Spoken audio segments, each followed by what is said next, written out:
अस्सलामुअलैकुम स्टूडेंट्स, आज हम जमायत नहम का मज़मून पढ़ेंगे उर्दू और इसमें हमारा उन्वान है आराम सुकून।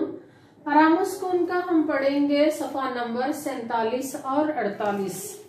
आराम सुकून असल में एक ड्रामा है और ये लिखा है सैयद इम्तियाज अली ताज ने। इसमें हम पहला और दूसरा सफ़ा पढ़ेंगे। इसके जो किरदार हैं वो एक मियाँ बीवी एक घर में मौजूद है। वहाँ पर डॉक्टर को बुलाया जाता है, वो मियाँ का मुआयना करता है और उसके बाद उन्हें रेस्ट के लिए यानी आराम के लिए कहा जाता है। उनकी जो आपस की गुफ्तगू है वो यहाँ पर उस गुफ्तगू को बयान किया गया है। पहला जो मुकालमा है वो डॉक्टर और बीवी के दरमियान है। ये पढ़ने से पहले हम अल्फाज मानी पढ़ लेते हैं। पहला हमारा लफ्ज है तरद्दुद। तरद्दुद का मतलब है फिक्र, मुआयना। तरद्दुद से मुराद होता है तरद्दुद करना, जिद करना, बार बार कहना। तो यहाँ पर भी बीवी जब वो बार बार एक बात कहती है तो वो डॉक्टर कहते हैं तरद्दुद की कोई बात नहीं। तरद्दुद यानी फिक्र, मुआयना, तशखीस, तकान, थकावट, नसीब दुश्मना, खुदा ना करे बेतरा मामूल के खिलाफ, हाथ धो बैठना, गंवा देना, ताकीद, नसीहत, मुतलक, बिल्कुल, आसार, जहन, दिमाग, तकवीयत, ताकत, कवाड़, दरवाजा, कुंडी, चुटकली। सफ़ा नंबर 47 की हम तशरीह करेंगे। मुश्किल अल्फाज के मानी साथ साथ जो यहाँ पर मैं नहीं लिख सकी उनके भी मानी समझेंगे। डॉक्टर का पहला मुकालमा है जी नहीं बेगम साहबा, तरद्दुद की कोई बात नहीं। जब हम क्लास में ये ड्रामा पढ़ते हैं तो मैंने कभी भी इस तरह समझाने की कोशिश नहीं की। हमारा पहला जो लेसन होता है उसमें इस ड्रामे को परफॉर्म किया जाता है। क्लास में स्टूडेंट्स इन किरदारों के जो मुकालमे हैं वो याद कर लेते हैं और वो मुकालमे क्लास में ही दोहराते हैं। पूरे ड्रामे को क्लास में परफॉर्म किया जाता है। आपने उसी तरह उसी चीज़ को जहन में रखते हुए घर में मुकालमे डॉक्टर, बीवी और मियाँ और उसके बाद मुलाजम के जो मुकालमे हैं वो दोहराने हैं ताकि आपको लफ्ज़ ब लफ्ज़ याद हो जाए। अब चूंकि यहाँ पर 1 मिनट डिस्कशन है, यहाँ पर मैं आपको इसकी तशरीह करूँगी। डॉक्टर कहते हैं जी नहीं बेगम साहबा, तरद्दुद की कोई बात नहीं। मैंने बहुत अच्छी तरह मुआयना कर लिया है। मुआयना से मुराद है मैंने तशखीस कर ली है, मैंने जायजा ले लिया है। सिर्फ तकान की वजह से हरारत है। तकान यानी थकावट की वजह से हरारत हो गई है। हरारत यानी दर्जा हरारत बढ़ गया है इनको बुखार हो गया है, टेम्परेचर इनका बढ़ गया है।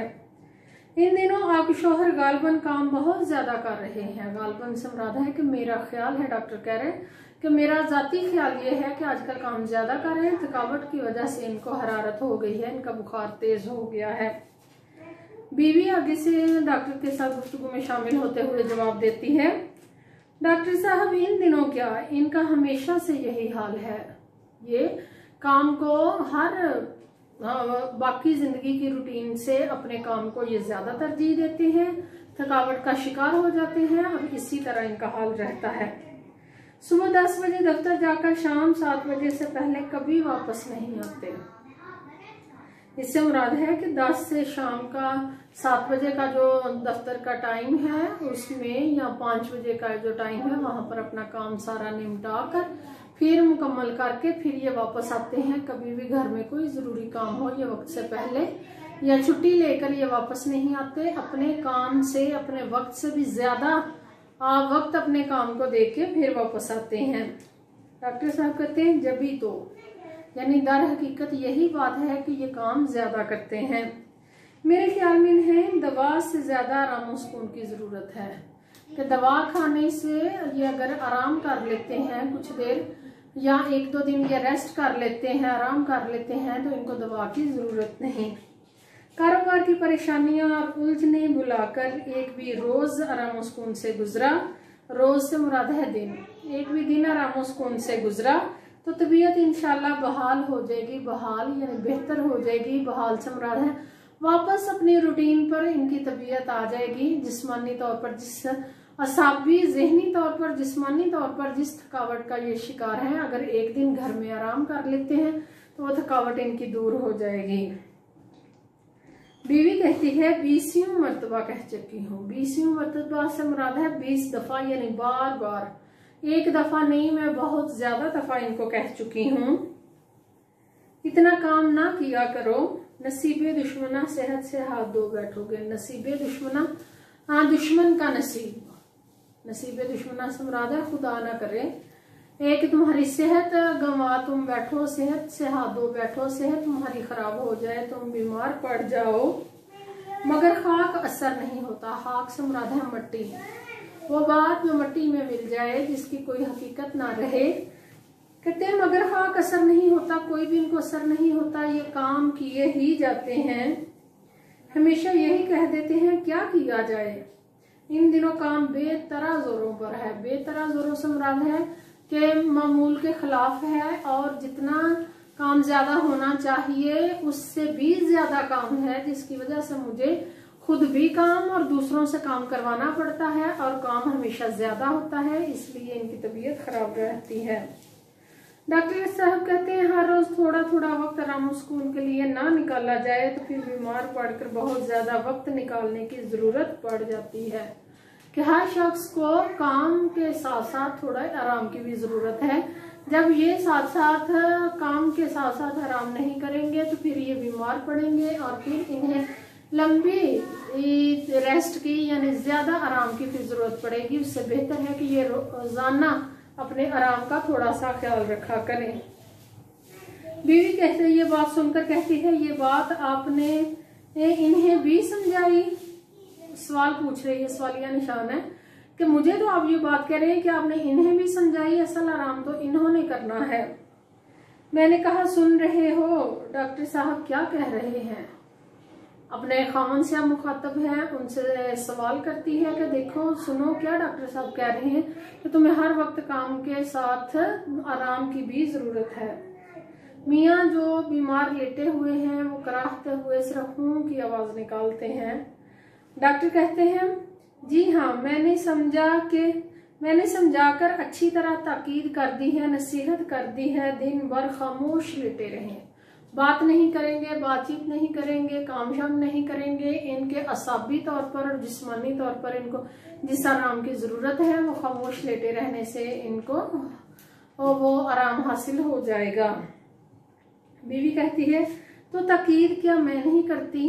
इस ड्रामे में असल में हम ये देखेंगे एक आराम सुकून के लिए जो इर्द गिर्द का माहौल है वो बहुत ज्यादा किरदार अदा करता है। किसी गैर शख्स को तो हम नहीं कह सकते कि हमें आराम सुकून की जरूरत है, तुम खामोश हो जाओ। लेकिन जब इंसान अपने, कोई भी इंसान है किसी भी तबके से वो ताल्लुक रखता है, किसी भी मुआशरे से ताल्लुक रखता है, जब वो घर में है तो घर वालों का ये अवलीन फर्ज है कि एक शख्स बीमार है उसको आराम की जरूरत है तो घर में खामोशी रखी जाए ताकि वो आराम कर सके। तो यहाँ पर मामला उल्ट है। बीवी जो है वो बहुत ज्यादा बातूनी है, बहुत ज्यादा बातें करती है, शोर शराबा करती है। जिस आराम सुकून की जरूरत है वो हम साथ साथ देखेंगे कि वो आराम सुकून मियाँ को दस्तयाब है या नहीं, वो मुहैया होता है या नहीं होता। तो बीवी कहती है बिला वजह बीवी बोलती जाती है। जिन बातों पे बोलना है उधर तो बोलती है, जिन पे नहीं बोलना उस पर जरूरत से ज्यादा बोलती है। कहती है कि तो ताकीद क्या मैं नहीं करती, अगर वो ये ना भी बोलती तो भी काम चल सकता था। क्या मैं इन्हें नसीहत नहीं करती मगर इन पर किसी के कहने का कुछ असर भी हो, इन पर तो असर ही नहीं होता, मैं दिन भर नसीहतें कर कर थक जाती हूँ। डॉक्टर साहब कहते जी नहीं, अभी उन्होंने मुझसे वादा किया है कि पूरे तौर से मेरी हिदायत पर अमल करेंगे, खामोश लेटे रहेंगे। बीवी ने 2 सवाल पूछे, इसके बावजूद मियाँ ने हूं से सिर्फ उसको टरकाया है, सिर्फ जवाब दिया है, वो बातें नहीं कर रहा। बीवी ज्यादा बोल रही है। बीवी कहती है और दवा किस किस वक्त देनी है। अब पहले ही मुकालमे में डॉक्टर साहब कह रहे हैं कि यहाँ पर के दवा की बजाय इन्हें आराम सुकून की जरूरत है। बीवी फिर नीचे पूछ रही है, अगले गुफ्तगू के अगले मरहले में पूछ रही है कि दवा किस किस वक्त देनी है, जबकि डॉक्टर साहब कह चुके हैं इन्हें दवा की नहीं बल्कि आराम सुकून की जरूरत है। डॉक्टर साहब कहते हैं जी नहीं, दवा की मुतलक जरूरत नहीं, ये बात वो पहले दोहरा चुके हैं। बस आप सिर्फ इनके आराम सुकून का ख्याल रखिए, ग़िज़ा जो कुछ देनी है मैं लिख चुका हूँ। बीवी कहती है बड़ी मेहरबानी आपकी डॉक्टर, तो फिर इजाज़त, फिर मैं जाना चाहूँगा। बीवी कहती फीस मैं आपको भिजवा दूंगी डॉक्टर, इसकी कोई ज़रूरत नहीं, फी आ जाएगी। यानी वो बगैर फीस के नहीं चेकअप करने आया, वो कहता है कि मुझे पता है आप भिजवा देंगे या फीस आ जाएगी। बीवी ऊंची आवाज़ से, अब वहाँ पर खामोशी रखनी है, मियाँ को आराम सुकून की ज़रूरत है, लेकिन बीवी ऊंची आवाज़ से पुकार कर कहती है अरे लल्लू, वो उसका मुलाजम है, उसे पुकारती है। वो कमरे से बाहर जाकर भी आवाज़ उसे दे सकती थी, खामोशी से मैसेज दे सकती थी, पैगाम। अरे लल्लू, मैंने कहा डॉक्टर साहब का बैग बाहर कार में पहुंचा दीजिए। डॉक्टर साहब कहते हैं एक बात अर्ज कर दूं बेगम साहब, मरीज के कमरे में शोरगुल नहीं होना चाहिए। अब डॉक्टर ने वहीं पर इस बात का नोट कर लिया है कि बीवी तो कमरे में ही ऊंची चिल्ला रही है। वो खुद भी बाहर जाकर मुलाजम को कह सकती थी, मगर वो कमरे में ही ऊंची, मुलाजम किसी काम में मसरूफ है और कमरे से ही ऊंची आवाज में उसे आवाजें दे रही है। इसलिए उसने दोबारा याद दहानी करवाई है कि मरीज के कमरे में शोरगुल नहीं होना चाहिए। असाब पर इसका बहुत मुज़र से मुराद है नुकसानदेह असर पड़ता है। खामोशी असाब को एक तरह की तकवीत बख्शती है, कुव्वत बख्शती है। इनको खामोशी चाहिए, जो इन्होंने खुद भी खामोश रहना है और आप लोगों ने भी इनके पास शोर नहीं करना। बीवी कहती है मुझे क्या मालूम नहीं डॉक्टर साहब, खुद शोर मचा रही है और साथ ही कहती है मुझे क्या मालूम नहीं डॉक्टर साहब, आप इत्मीनान रखें, इनके कमरे में परिंदा पर ना मारेगा। अब परिंदे की भी क्या जरूरत है, तुम खुद बड़ा शोर कर रही हो।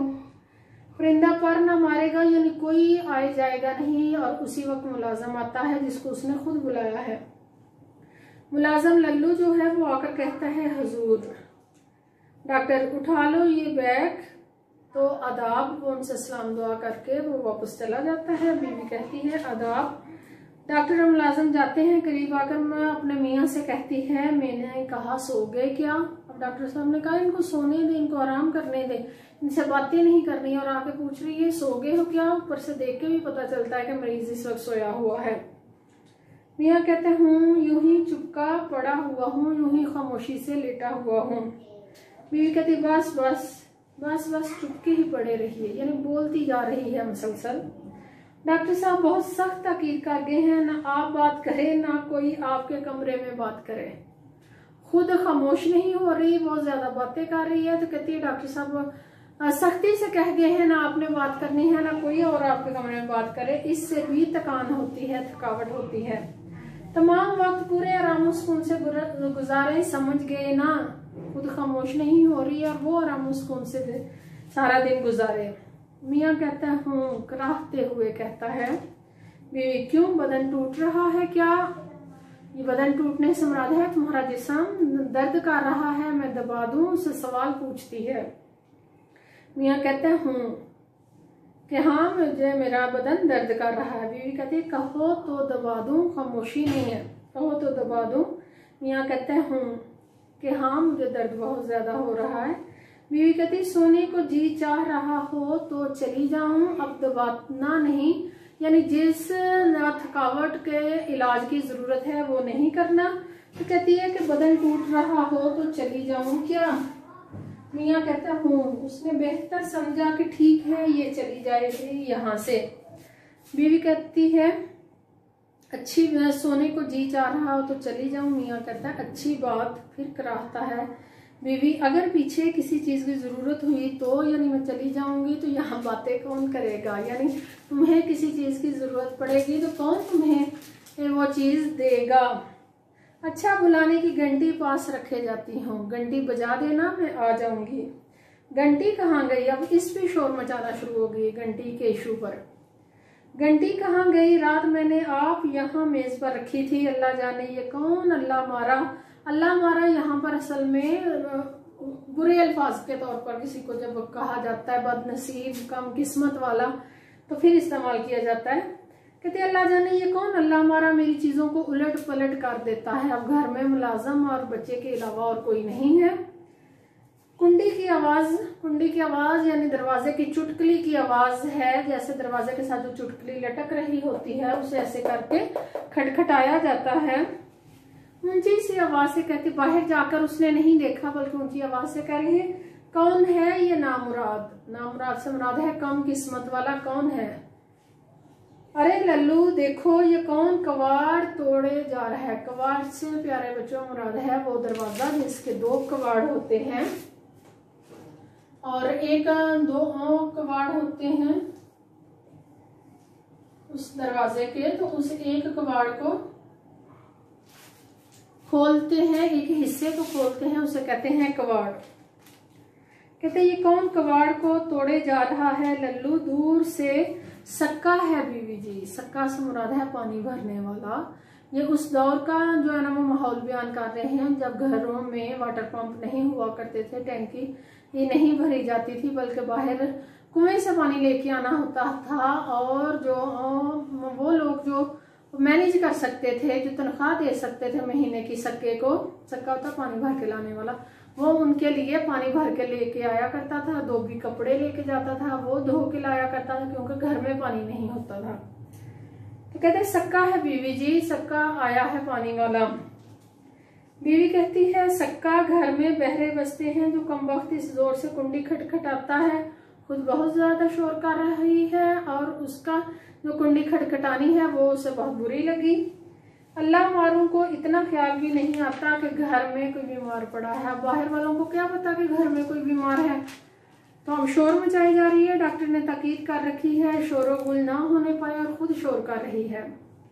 इससे कहो यही वक्त है पानी लाने का। अच्छी खासी दोपहर होने को आ गई है कि सुबह सुबह आके पानी दे जाया करे। कल से इतनी देर में आया तो नौकरी से अलग कर दूंगी, नौकरी से निकाल दूंगी। मैं नामराद को 20 मरतबा कह चुकी हूँ सुबह सवेरे हो जाया करे, कान पर जूं नहीं रेंगती। जूं रेंगना एक मुहावरा है कि इसके कान पर जूं नहीं रेंगती, इसको समझ नहीं आती। जो वक्त मैं बताती हूँ सुबह सवेरे आने का उसके बरखिलाफ जब दोपहर धूप निकल आती है तब आता है। प्यारे बच्चों ये हमारे 2 सफ़ात हो गए। इनकी हमने अल्फाज मानी समझे, इनकी तशरीह समझी। आप अपना रजिस्टर निकालें, उन पर पैराग्राफ की तशरीह करें, फिर आपको जो लफ्ज़ समझ आए तो वो ज़रूर पूछें। अस्सलाम वालेकुम।